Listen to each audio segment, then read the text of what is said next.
One of the most unexpected beefs of 2025 has had everyone at the edge of their seats. Shocked would be the word best to describe seeing former drug trafficker / street legend Big Meech next to former corrections officer / rapper Rick Ross. Ross would always give the facade that he was some drug lord from Miami, even going as far as naming himself after a drug lord from Los Angeles. Ross would mention Big Meech on his 2010 album Teflon Don, the very nickname of none other than John Gotti. Within the song BMF, Ross would rap, "I think I'm Big Meech, Larry Hoover." Ross would be boldly comparing himself to Meech, who we all know ran BMF, the Black Mafia family.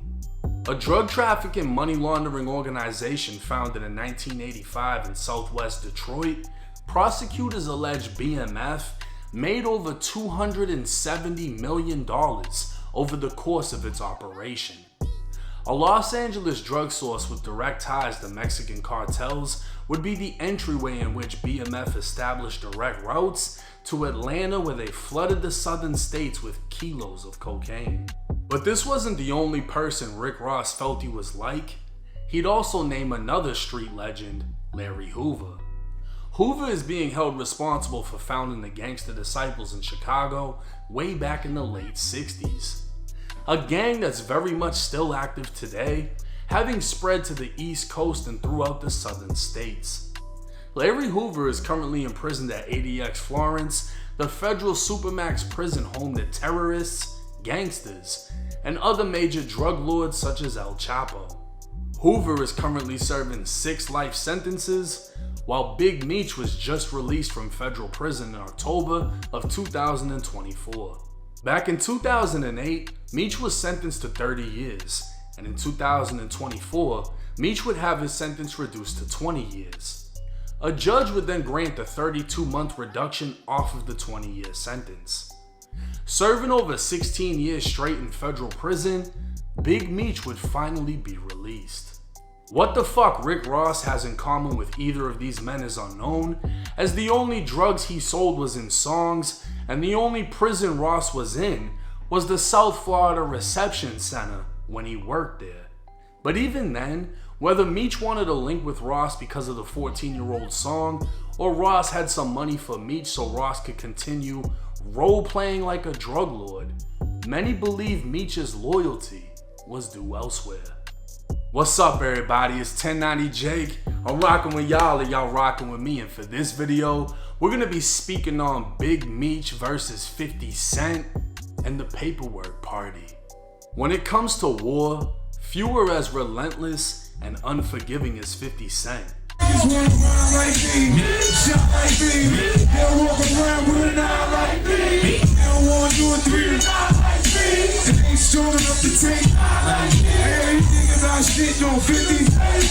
And if you need a reminder, 50 just went viral again for dissing Irv Gotti after Irv was declared brain dead from a second stroke. 50 would fire the internet up with a post saying, "I'm smoking on that Gotti pack. Nah, God bless him, LOL." The beef between the two dates back to the 90s, and even Chicago rapper 600 Breezy would leave a comment saying, "Every day, he shows us why they hit him 9 times. Well, it's rumored that Irv Gotti was one of the men responsible for 50 being hit 9 times. 50 has had a notoriously long career of not giving a fuck, and in this case, things have seemingly become personal because 50 gave a fuck. For those that don't remember, Big Meech's son, Lil Meech, was known for years as nothing more than his father's son. But he'd break into stardom when 50 pushed him into the direction of a lead role for a show. Based on BMF, Lil Meech would be playing his own father, and 50 would be the executive producer behind the scenes.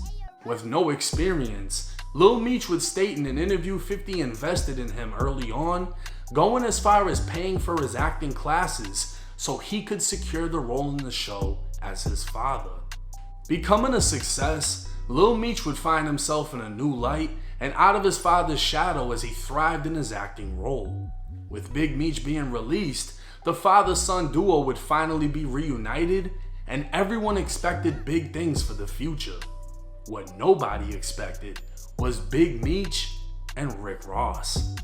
A welcome back legacy concert would be posted on Meech's Instagram with a long list of major artists set to perform in Broward County, Florida. It wasn't the fact that Ross was performing, it was that they took pictures and videos together. Immediately, the internet knew 50 was gonna react, and he didn't disappoint. 50 would post a picture of a rat saying, "I think I'm Big Meech." Now, many were initially confused as to who he was dissing, but it seems more likely that 50 was dissing Rick Ross, as he was quoting Ross's own song. But then again, the caption would read, "His biggest mistake he ever made was not sustaining his relationship with Tammy Cohen's. Her tell-all documentary reveals the truth." Tammy Cohen's was once a business partner and close friend of Big Meech, but according to federal paperwork, became a federal informant. Ross would clap back at 50 with a post of his own, and of course he promoted his car show, which is believed to be the reason he linked with Meech in the first place. See, Ross isn't dumb. Meech being in prison for the last 17 years is a decent excuse, while Ross knew exactly what he was doing. Ross wanted to link with Meech, knowing the controversy it would start up, so he could then promote his upcoming car show. But the effect in doing so would leave Meech in a worse position than what he came home to. 50 would start dropping bombs, even posting texts from Lil Meech that read, "They just told me you unfollowed me off Instagram, and now you're managing Skilla Baby with Rocket when I brought him around you first when you didn't have a clue who he was. Now you're mad at me when I would take the shirt off my back for you. I can't believe this, man. You act as if I'm your enemy. I've only showed you love and loyalty. I'm human. I go through my own shit, but I never switched up on you. Fuck Ross, but he gave my dad some bread so he could afford to pay his bills until our next season starts. This internet shit is throwing me off, man. You know me in real life." 50 would reply with, "What next season?" 50 would make it clear that Big Meech's choice wouldn't affect just him, but also his son and the existence of the BMF show. After all, how could 50 continue a show based on a rat? While the Black Mafia family was pushing kilos of cocaine, BMF Entertainment was a music business used as a front to launder money. The label would promote several hip-hop artists, but Blue Da Vinci would be the only artist actually signed to BMF. Roughly 150 BMF members would be indicted, but Blue would be free for more than a year before finding himself taken down by the feds.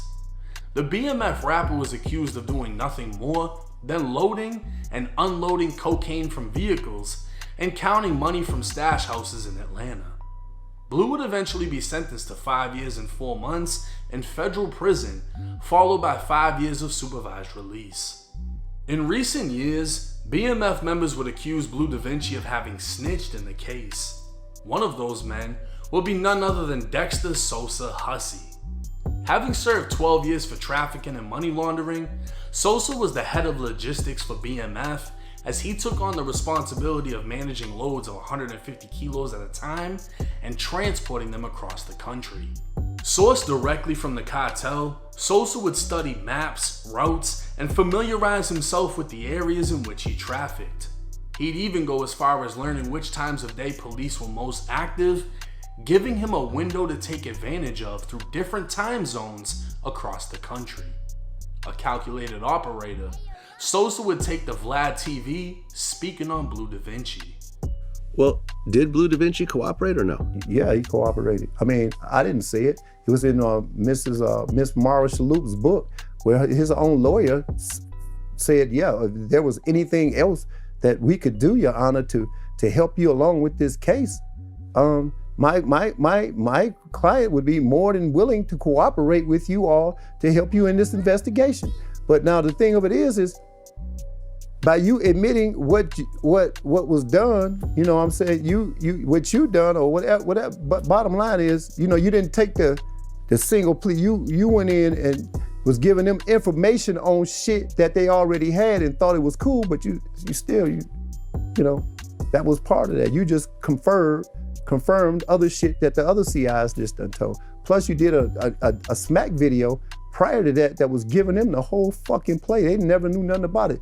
That smack video was detrimental in finding out who each person was. What Sosa was referring to would be written out in Blue Da Vinci's sentencing transcripts. Blue was being called up in court, and as he made his way to the podium, his lawyer stated to the judge, "As he's coming up, Your Honor, I did leave one thing out. You had asked some of the other defendants whether or not they cooperated.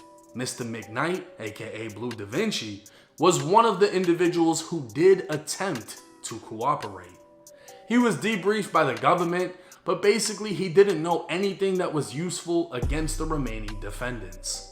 So Blue Da Vinci's lawyer would essentially be the one to expose Blue did attempt to cooperate and was debriefed by the feds. Blue would then tearfully give a statement in court before being sentenced to 5 years and 4 months. But did he actually snitch? It's clear as day that he attempted to, but none of the information he provided was of any use or could be used against anyone. Sosa would accuse Blue of confirming things other informants had already stated, so while he technically wasn't making things worse, he definitely wasn't making them better, and he only did so to secure a lesser sentence. At one point, Big Meech would accuse Blue of snitching, but according to Blue, Meech would apologize after. And in the end, Blue would get the final laugh as his name remains stained, but it would be Blue that dropped the paperwork on Big Meech. Blue would do an interview with Cam Capone back in 2023 providing the paperwork exposing Tammy Cohen's. Tammy was Big Meech's assistant.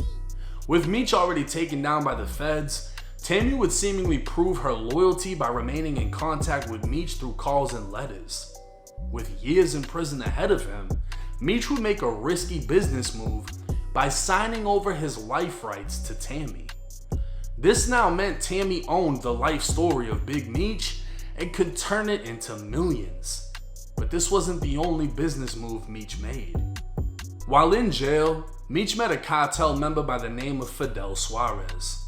Suarez owned and operated a trucking company in California and had been investigated/arrested without conviction for drug trafficking in 2005 and 2009. Meech would use Tammy to connect Suarez with a lifelong friend named Dion Gatling, who's more commonly known as the St. Louis drug lord Cuffy. Tammy would bridge the gap for further drug distribution, but what Cuffy and Suarez didn't know was she was a confidential informant and was reporting everything to the feds. CS1, or confidential source number 1, has been identified as Tammy Cohen's. Paperwork would state she first became a confidential informant for the Atlanta DEA back in 2009, where she provided information in a money laundering case that resulted in the successful prosecution and conviction of another Atlanta kingpin legend named Terry White.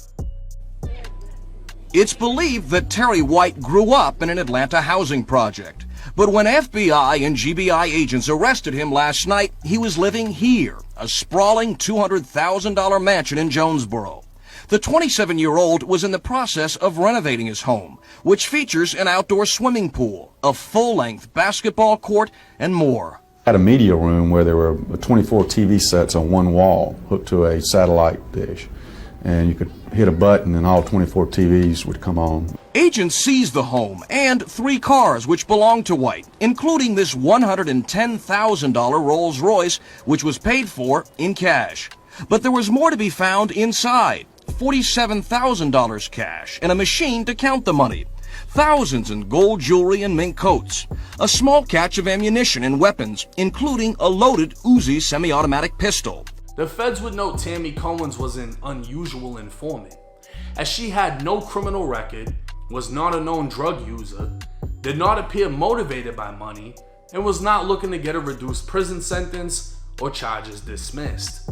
Instead, she appeared motivated by revenge, as Terry White had her unknowingly laundering money for him. Tammy Cohen's was not initially a paid informant, but an agent would put her in for an award that would be a percentage of the property seized in the case. Tammy, would receive a total of $55,000 for putting away Terry White. When Tammy Cohen's became a confidential informant, she'd already been a longtime friend and associate of Big Meech. Specifically, she held the life rights of Big Meech, and in 2011, Meech requested her help in coordinating a delivery of cocaine through Suarez. Meech told Tammy he met Suarez while inside of a county jail in Michigan, and as time went on, Meech would ask her to connect Suarez with Cuffy. So she'd reported to the feds that Meech had her coordinate a cocaine delivery in 2011 while Meech was in prison. But for some reason, Meech would never face an indictment for her allegations. At a later evidentiary hearing, Tammy would deny that Meech had any involvement with drug trafficking activities between Suarez and Cuffy. She'd also deny Meech directed her to connect them. And now, the feds were starting to believe Tammy Cohen's was no longer a credible informant. That, and the fact that it was discovered she was sleeping with the federal agent assigned to her. So what would make her start covering up for Meech? Wiretaps would reveal Cuffy's alleged involvement in the murders of 2 individuals cooperating with law enforcement, and along with Tammy providing information on him drug trafficking, Cuffy would be indicted in 2014. Cuffy's legal team would file motions that would leave Tammy Cohen's panicking. At this time, nobody knew she was an informant, and Tammy saw information within Cuffy's motion that she believed would allow people close to the case to identify her. The DEA agent controlling her would testify in court that she expressed concern over the motions and that she panicked and took several measures to try to protect herself. Apparently, Tammy drove several hours to Louisiana in an attempt to visit Big Meech in federal prison to explain her position and try to deflect any accusations. So essentially, she was seeking Meech's advice on how to handle being exposed as a confidential informant.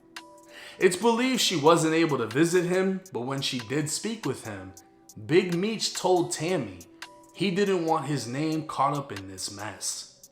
Nothing is said about Meech being shocked, surprised, or angry and finding out his assistant, who he trusted with his life rights, was now working with the feds.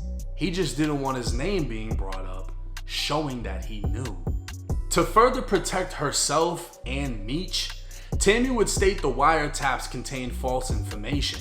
She was now saying that Meech never connected Suarez to Cuffy, and that the DEA agent Tammy was having sex with was jealous of her relationship with Meech and was trying to frame him. The feds would quickly realize Tammy was no longer credible, and due to the fear of being exposed, she was now attempting to distance Big Meech from Suarez and Cuffy. In 2019, at the age of 53, Cuffy would be sentenced to 27 years in prison for drug trafficking and use of firearms in furtherance of drug trafficking, resulting in death. Fast forward to 2024, Camp Capone would have Blue Da Vinci back on, but this time, Blue had none other than Cuffy on the line so he could speak out for himself from prison. But I'm in here with a 27-year sentence based on Demetrius Flannery, as you all know as Big Meech, and Tammy Cohen's, known in the paperwork as CS1. So what Big Meech did was call a third-party cooperation. So Tammy Cohen signed up to be a DEA informant to give Demetrius Flannery a time cut, plain and simple. Cuffy would start off strong, saying he's doing 27 years because of Meech, and claim Meech did what's called a third-party cooperation. Cuffy would claim Tammy Cohen's, who was already a DEA informant, cooperated against him for Big Meech's benefit. This would be backed by the paperwork that stated back in 2011, Tammy was tasked with targeting Hispanics involved in drug trafficking.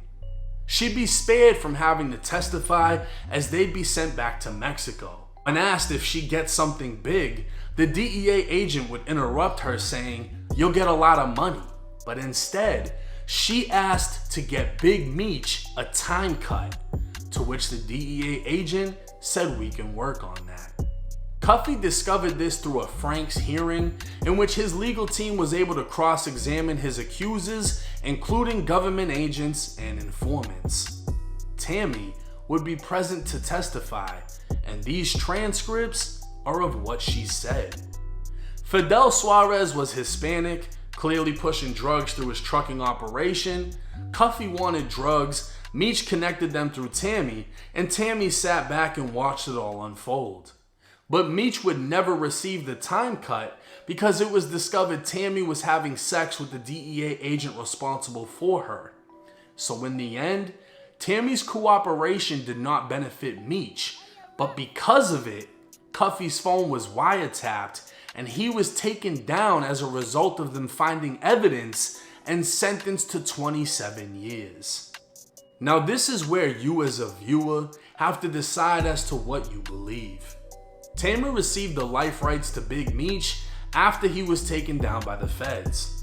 Tammy then became a DEA informant, which even the feds questioned as she didn't want or need money, wasn't a drug addict, and wasn't facing criminal charges. So what was her motive? Tammy was told she'd be targeting Hispanics and asked in return for her cooperation that Big Meech would receive a lesser sentence. She was cooperating, being paid to do so, but also doing so for Meech to benefit. When accidentally exposed as an informant through court filings mentioning her name, she panicked, running to Meech, who was in prison.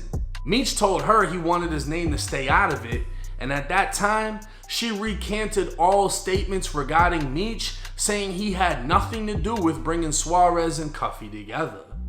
Tammy was then exposed for having sex with a DEA agent, ruining any chances of helping Meech, and Cuffy goes down because of the wiretap brought on by Tammy.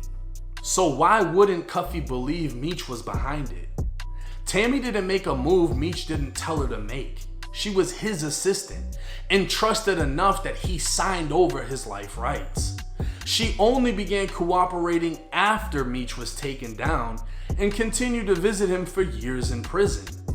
They remained in contact long after she informed him she was exposed as an informant, and she even went on to become a co-producer for BMF, the TV series, along with executive producer 50 Cent. The show would premiere in 2021, 2 years after Cuffy was sentenced. 50, being a chess master, was now trolling Big Meech with the promise of a Tammy Cohen's documentary coming soon. Turns out, 50 would buy Big Meech's life rights from Tammy. So now 50 is in control with the power to essentially end the BMF series and expose Big Meech through the help of his former associate, Tammy Cohen's. Big Meech's Welcome Back concert would be canceled just before it started. Lil Meech would already be doing Instagram promos as his acting career just ended, and strings were seemingly being pulled as all of the aura that Big Meech once had was being swept away by 50 Cent.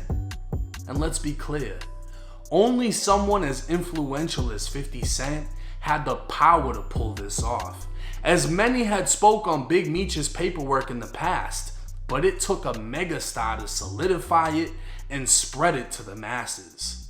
50 would continue to troll Meech, posting a GoFundMe stating Meech needs help paying his bills, and Lil Meech would post a picture to Instagram with Floyd Mayweather and Rick Ross saying real power. Of course, those comments would be turned off. Lil Meech made millions off the BMF series with 50 Cent to thank, and it's alleged that he spent it all trying to maintain a rapper's image, and now him and his father are both struggling while 50 is ready to end BMF over disloyalty. Why Meech would turn to Ross is unknown, but 50 is making him stand on it. And it's also unknown, but alleged, that Meech and Tammy had a fallout which placed her right into the hands of 50 Cent. In the end, there has yet to be a paper unsealed showing Big Meech 100% cooperated, but as some have said, he came home 15 years too early. It would seem only Tammy Cohen's has the power to truly solidify Big Meech's legacy or destroy it completely. And that is 50 Cent's final bullet. Now, a lot of research went into this video. We're dealing with a very big name. And at the same time, I wanted to let everything play out. So please excuse my absence in this situation. But I mean, 50 just made it a series. This wasn't even one show that just took place in a day. This shit's been going on for a while. The content just seemed to keep coming. At the end of the day, from what I've seen from legal paperwork, Meech allegedly was still involved in the game in the feds and was never charged with anything. Meech allegedly knew that Tammy Cohen's was a DEA informant because she went to him and told him. Meech responded, "Keep my name out of it." He didn't want anyone to know. Cuffy is serving 27 years because of an investigation caused by Tammy. Tammy was cooperating to get Meech a time cut. I highly doubt Tammy needed the money. She's connected to BMF. But Tammy specifically stated she wanted to get him a time cut. She was cooperating so Big Meech could get a time cut. She was seduced by an ATF agent and blew the whole fucking operation. So because she essentially fucked up, she then went to 50 Cent. Now 50 is gonna pay her more money than the DEA. Big Meech is fucked. And the entire BMF series seems to be over with. Do I think Big Meech snitched? I'm not sure, honestly. Do I think he knew about what Tammy was doing? The paperwork says yes. And that right there is enough, right? Because you know this girl is snitching and doing it so you benefit. So Cuffy saying that Meech did a third-party cooperation doesn't sound far-fetched, because the paperwork clearly states she was cooperating for Meech to get out. But let me know y'all's thoughts and comments in the comment section. It's 1090 Jake. I'm rocking with y'all and y'all rocking with me. Till next time.